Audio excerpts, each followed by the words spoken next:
Welcome to another episode of The Brand Called You, a podcast and video show which brings you leadership lessons, knowledge, experience, and wisdom from hundreds of successful individuals from around the world. If you're new to the channel, please subscribe so you won't miss a new episode. I'm your host, Frits Bussemaker, and today I'm delighted and privileged to have a conversation with Kristian Aartun. Kristian, welcome to the program. Thank you very much, Fritz. It's a pleasure to be here. Now, Kristian, before we have a nice conversation, I'll just introduce you to the audience. You are the youngest managing director of a European record company, which you started when you were 19, which brought you to become a board member of the Norwegian Grammy Awards. In 2003, you founded your first radio station, Radio City, which became Norway's most popular radio station. Then you moved on to organizing a 5-day live music festival, Kraft Festival. Then you started to produce a magazine. And if that isn't enough, you now have a business where you are responsible for the Norwegian International Entrepreneurs Conference, and I believe the first conference was started in 2011. So you've been doing that for over 10 years now.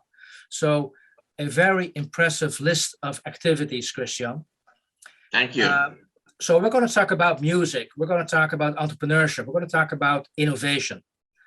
And immediately for me, the question is, you are the youngest managing director of your music company.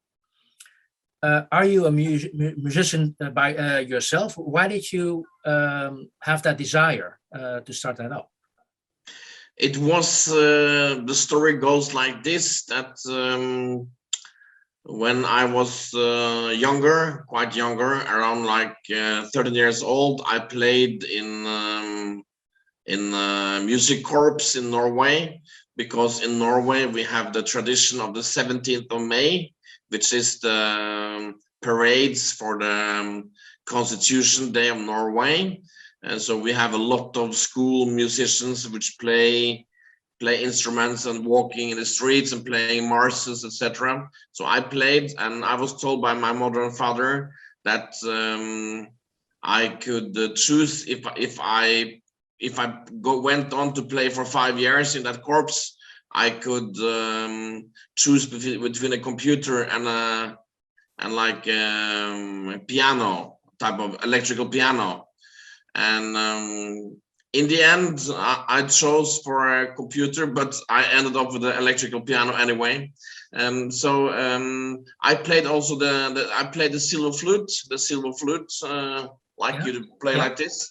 So I was very interested in music, and I became a DJ first time when I was 12 years old, like a bedroom DJ in my own father and mother's house. And then I developed that, so I was a DJ until I was like 19 years old. And then I sold my 2000 vinyl records and 2 turntables, and I have never been a DJ since that. But it was quite an interesting thing, because when I was 16, I dreamt every day about that I wanted to work professionally in a music company. And I told myself that like a mantra to myself every day for like 3 years. And I worked very, very hard. I visited all the record companies in Oslo and asked, is there a job for me? Is there a job for me? And by a blessing by the universe, in 1996, I saw in the music magazine in Norway, which was a magazine for all the music business, that it was a German music company that had open position for general manager for the Norwegian record company of the Hamburg-based Edel Music AG. And I applied, and I remember sitting together with my mother, and she said, do you really want to have the job? And I said, yes. And we sent in the application, and I got into an interview, and I got the job, and the rest is history. So I stayed there for 6 years, and we became Norway's biggest independent music company. So it was, we had at the time, we had like 25% of the top 20 chart every week in Norway. So we had like 5 hits into the top 20 chart every week. So we used a lot of PR and promotion techniques, and we had great leadership from Germany, and yeah, we have had great people. It was fantastic. So I loved it. I totally loved it. And it came to an end when I was 25 because of the CDs started to crash the whole market with Napster and the whole enchilada. And then I was happy anyway that it crashed because yeah, I was very happy. Now, Kristian, you just told me were surrounded by good people which help you, but do you know the answer why a German music company would want to make a 19-year-old the general manager of an operation, which I understand is then quite significant given what you've been doing with the records? Yeah, I asked my German leader about this, and he told me that I had the enthusiasm. And a couple of weeks ago, I received an email from the owner, the chairman of Idol in Hamburg, and he wrote to me, "Keep going with your enthusiasm," he wrote to me. And I think I have a very high enthusiasm, and that with that enthusiasm, I'm able to engage other people in projects. So because it's all about the spirit, the energy you have. So with that energy, I'm able to engage other people. So basically, I didn't do so much when I was in the record company. Many people asked if I worked very hard. Of course, I worked hard, but I had a team there. And that I must say, I had a team which was fantastic, and I was the leader, and I did what a leader should do, like trying to motivate them and to go lead from the front with an example. And that's what I did. I set the goals for the company and the visions, etc., together with my German leaders. And yeah, that's what I did. So what a great opportunity to get when you're 19 years old to become the general manager. That's quite exceptional, but I think you've given us a first clue why you got that. And yeah, so well done. Now, if I just summarize the highlights of your career so far, and for me, a common thread in that career is you're always trying to bring people together somehow. Is that just my observation, or would you agree with that common thread in what you've been doing so far? No, I love people. I'm a people lover. I love women. I love men. I love human beings.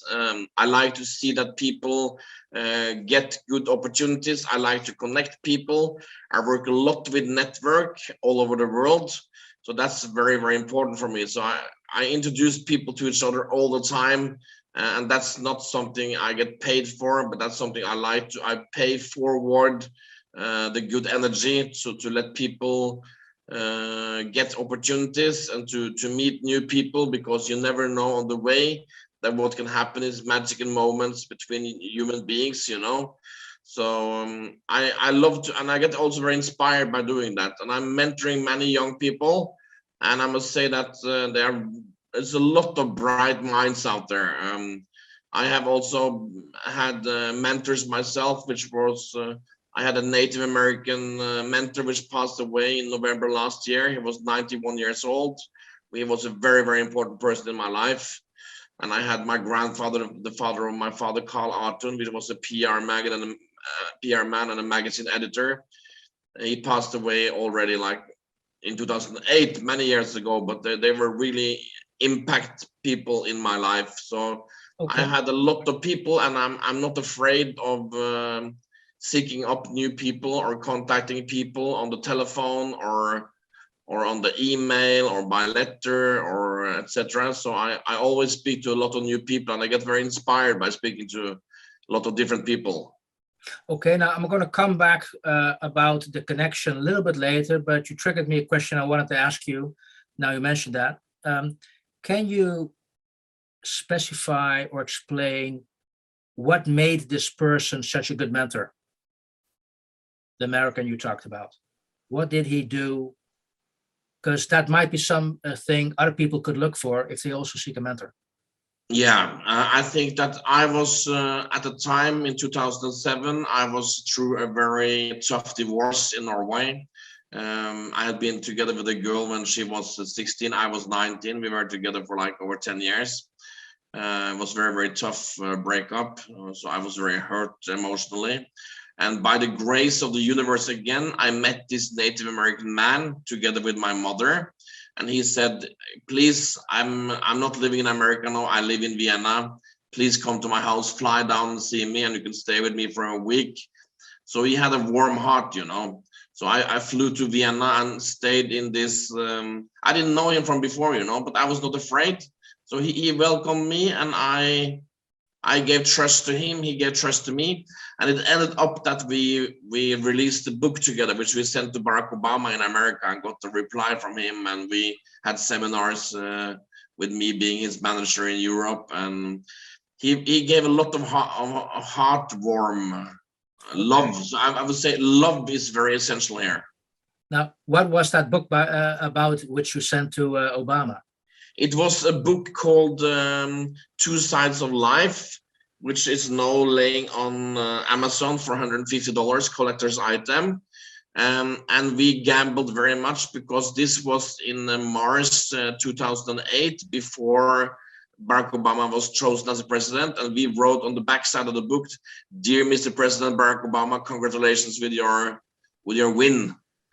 And by luck of the universe, he became president, and we sold out all the books, and the Native American Mr. Silverbird was very, very happy. I can very much understand that. Well done. Now, want to come back to actually a remark which one of the people in your network made, Raphael Gordon, a senior executive and leadership strategist. You have the God-given ability to connect the right people at the right time. You already said that that's something you love, that's something you do. Now, is this an ability which you can learn and something you can practice, do you think? I think that's actually something that you are born with, or that you have the energy and the special spiritual energy. But it's also possible that if you are with mentors, etc., that you can be trained in all kinds of things, but some things are in the DNA, you know. So it's very difficult to tweak like a Frankenstein, the DNAs, when you're like 45 years old, when I am, you know. So I have my DNA, but my personality can also be fine polished. If I'm, they say that if you are with the right 5 people, I'm going to tell you what kind of person you are, and if you are with the right or wrong 20 people, they can damage you very much, you know. So I think it's important that you all the time look yourself in the face and ask yourself, am I with the right people in my network? Is it people with the high ethical and moral standard, etc.? I think that's really important, you know. Now, okay, so because that's one of the questions I wanted to ask you is, what do you look for in people when you introduce people to each other? Is the moral, is that like a prerequisite you mentioned, or what else is do you find important? How do you do it? No, it's like in a way I do it very intuitively. So it's not that I do it like from an engineer point of view, where you follow a certain guidebook, you know. I do it very intuitively.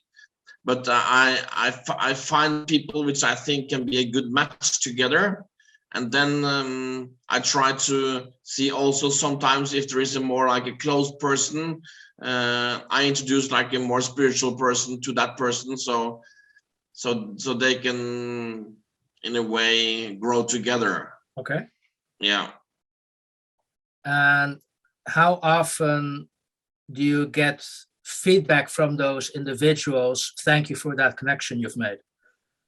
It's I follow up all my connections myself, so it's very few people who actually take the time to send an extra email to thank you for what you did in 1998 or 2000, and people tend to forget very, very quick. Mm-hmm. So for instance, if I gave a man a job in 2009, he don't forget that he forgets that after a couple of years, so he don't remember that for the rest of his life, you know. But that we are only human beings, you know, so you cannot expect that either from a man or from a woman, that you get that type of a strong lifetime loyalty because of that, I think. Oh yeah, I cannot imagine. I mean that it's not going to be lifetime loyalty, but maybe people will remember. Hey, you've helped me, nudged me on the right track, made the right connection for me. Um, People remember that, and I find that people are very happy. So I had a connection yesterday, which two people had lunch together. They totally loved it, and they both parties loved it, and they got much more happy than before they went into the lunch. So they can exchange. It's like little bit like a small salon, you know, which they had in Paris. You know, they can enrich each other, you know, entertain their brains and speak to each other and see if they have contact, see if they can do business together and inspire each other. And that's quite great, you know. So people love that. okay. Now you've been doing this for quite a long time, connecting people to each other. But today we have all this technology available, which allows you to reach out to people, LinkedIn for business, Tinder for private life, Facebook for social. So with that technology, do you see your role as a connector diminish, or is it still relevant, or even becoming more relevant? I think it's even more relevant because people like to have a human touch to things, and the more we are into computers, and we are operating so many programs like LinkedIn, WhatsApp, Facebook, WeChat, all kinds of programs all the time, you know. So it's quite refreshing to have a human being to speak to, or to get introduced by a human which you know is a human being also, you know. Okay, so that is that's good to be aware of. It's actually also one of the reasons why the whole brand called You exists, is to show what people are doing and inspire other people with that. Now, I also want to ask you what another common thread in your background, other than the connections, is I would say you often create something outside of the box, new innovative concepts. That's the way I see what you're doing, how I would describe that. Again, is that also something you can learn, or is it something you're born with? I think that I spoke to an old mentor of mine, which was very old, and he told me that it's very lonely to be a leader. It's very lonely, you know, and it's also very lonely to be like an out of the box, because it takes no effort, so to speak, to join a crowd of, let's say, 12 people, but to stand outside the crowd when they try to bring you into that crowd or a gang or whatever. That takes a lot of thing, you know. When they want you to smoke or when they want you to take drugs or whatever, you know, that takes all the energy and etc. You know. Yeah. Okay. Now, so as mentioned, you also initiated and chaired the Norwegian International Entrepreneurs Conference. Can you tell me and share the audience a little bit what's that about? What do you hope to achieve with that conference? Yeah, I founded the Norwegian International Entrepreneur Conference, NIEC, in 2011. Yeah. And it was founded because I wanted to have Norwegian entrepreneurs to think more in an international way, not only to think about Oslo, Bergen, Stavanger, Bodø, Trondheim, but to think outside of Norway, to be a little bit more like Vikings, you know, to travel outside of Norway. And we have had many conferences up through the years, and now This year we have 10 years anniversary for the conference on the 3rd of November in Oslo. And we expect people from all over the world to come, and we're going to have over 13 speakers. So it's going to be very interesting. So the theme is going to be the power of purpose. Okay, so your objective is to bring the international entrepreneurial world to Norway to set an example of what the entrepreneurs in Norway can learn and share. Yeah, to bring the international entrepreneurs to Norway also, so they can become friends. It's a lot about friendship, you know. So be friends with Norwegian entrepreneurs, so they can establish something in New York, Los Angeles, Amsterdam, London, Paris, etc. You know. So when you invite people to come to Norway, what do you tell them? What do you ask them to do? How do you get them to come? So when I invite people to Norway, I invite them to the one of the most beautiful countries in the world, you know.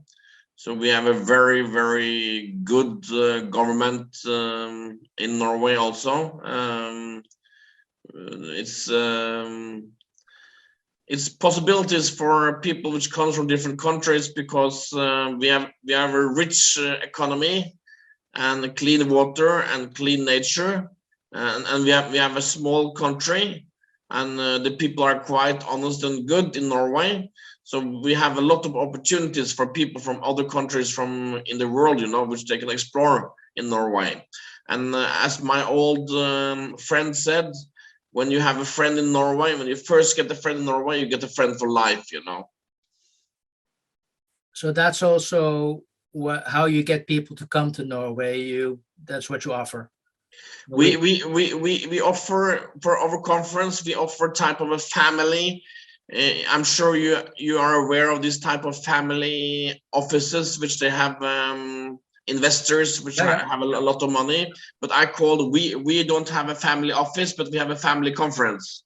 It means that we bring a very good energy to the conference, and if you come alone from Eindhoven in Holland, we don't let you stay alone. We connect you immediately with like 4 or 5 people, women and men. We make sure that you have friends during all your stay. You meet new people. You will be busy. You will feel good, because we as human beings, we feel good when we are in the company of good spirited other human beings. So that's what we do. We make sure that the whole energy is really great. And so all the time somebody is busy with talking to each other and have new connections and new friends. So that's why people want to come back to our conference from Hamburg, from Amsterdam, from New York, etc. You know. Okay. And how many people on average attend such an event? We have an exclusive event, so we don't have thousands of people, but we want to keep it smaller. So this year it's going to be around 250 people, but that's a quite of a nice group, you know. I mean, if you have that in your home, unless you have a very big home, it's going to be very crowded, you know. Okay. So I got that, quality over quantity in this case. Yeah, quality over quantity. Yeah. Okay. Now, before I also ask you a number of, let's say, more personal questions, Kristian, I've also noticed in your network, it's not just a group of entrepreneurs. Also, because of the music industry, you have artists and celebrities, a lot of interesting people you bring together. But do you sometimes mix those people, connect those people to each other as well? And if yes, why? What would a CXO, what could he learn from an artist or a top level ministry? What do you, how do you guide them? I think they can learn a lot, because artists, actors, painters, musicians, speakers, they're quite creative people, and they're also quite used to work very hard. So they can learn a way, like type of out of box thinking, and to be more creative, you know, because many of the top CEOs can be very, very gray in a way, you know, and maybe they could need a little bit more sparkle, you know. Okay, but Yeah. okay, so that would be a benefit for that gray CEO, as you call them, or her. Yeah. Why would the artist want to do that? The artist is always interested in also to explore how the real business world is, you know, because many of the artists have for many years gone very hungry to bed every day without maybe having the film role they wanted or they desired for, and without getting in the band which they wanted to be in. And so they see it as an opportunity to suck into the success of a real businessman, you know. Okay, got that. Now, so far, Kristian, you started off in the music industry, then more in parallel festival. Now you're running one of the biggest entrepreneur conferences in Norway. Um, are those the three key milestones in your life, or are there other milestones where you feel that these are significant events which form me who I am at today? Did you mention Radio City? Yeah, implicitly, Yeah. but also Radio City. Yeah. That was quite an adventure because I worked 1 year as a managing director for EMI, which I was quite a popular figure in Oslo when I was 25 years old, and both Warner and EMI want me to be managing directors for their companies. This was in 2002. And then I chose to work with EMI, and after 1 year I resigned there because it was not the entrepreneurial atmosphere which I had for 6 years from the German Edel, which was driven by an entrepreneur called Michael Hentjes in Hamburg. So they had a fantastic entrepreneurial minded energy. It was okay that EMI also they gave me a lot to do. But after that, I found out, or actually the same, I actually had in my contract when I started EMI that I was allowed to run my own radio station to start it. And then the radio station grew so much that after 1 year, I had to become managing director of Radio City. And I was there for 3 years until we sold it. And that was fantastic 3 years. So we created Norway's most popular local radio station in 3 quarters in a row. And radio is something I started also with when I was 13 years old, so at the radio station with a technician, etc. So I always loved it, you know. So I'm a radio man deep inside. And so when I'm in Holland, I always listen to different type of radio stations and dream about a radio station in Holland also, or any other country, you know. So, but of course the technology has also changed so much since we back in the days had FM and we didn't have Spotify, internet, etc. Then it was like totally different, you know. So, but content will always be needed. That's what I see. So, content will always be needed. Now, you just named Radio City as a key milestone, but yeah, could you explain why for you it's a key milestone? What was that? Because I, for many years, had wanted to start, and I started my first radio station when I was 18 years old in 1995. It was called Spirit Radio Concepts. So I had a radio station for 1 year then. But after that, I always had wanted to start a new radio station. So it was a milestone because we did the impossible and made the impossible possible. I got that. Yeah. Because what's for me is seeping through your story the whole time we're talking is the passion for the thing you're doing. You do it with your full heart. It's the passion, Fritz, which can make you cut through the stones and cut through diamonds, you know. That's the passion. And that's how you can start something new in Netherlands or in New York or whatever. It doesn't matter where you started, you know, and start a new newspaper or a radio station or whatever, you know. So if you have the right passion, you will get the right people. And with the right people, you have the right team. You will have the right sales. You will have the right marketing, the right PR. And then you can do really big things, you know. Is that would that be the advice you would give to young people? Find your passion and follow it? I would absolutely recommend that, because we need more entrepreneurs in the world. We need to clean up in the environmental things in the world and all the garbage we leave behind us, and the rock and roll life which we have lived the last 100 years. So we need to do that, and that's very important. And I hope that it can be a movement of more entrepreneurs in the future, you know. Okay, so follow your passion and find out what it is. Any other advice you'd give to people?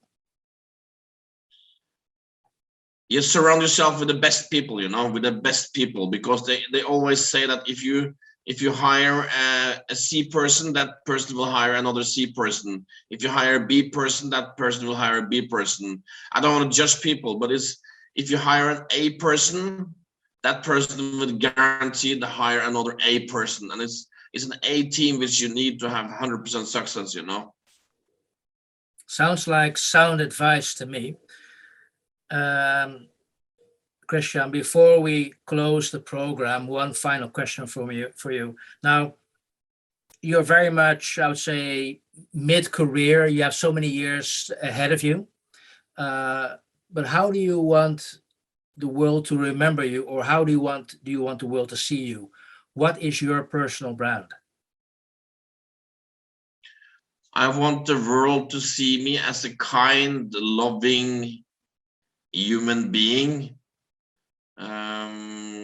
which cares about my friends and my business associate and my brothers and sisters around the world. Well, for me, you've proven that that's what you are, a kind person, sharing people, connecting people with passion. And I think it oozes out of everything you do.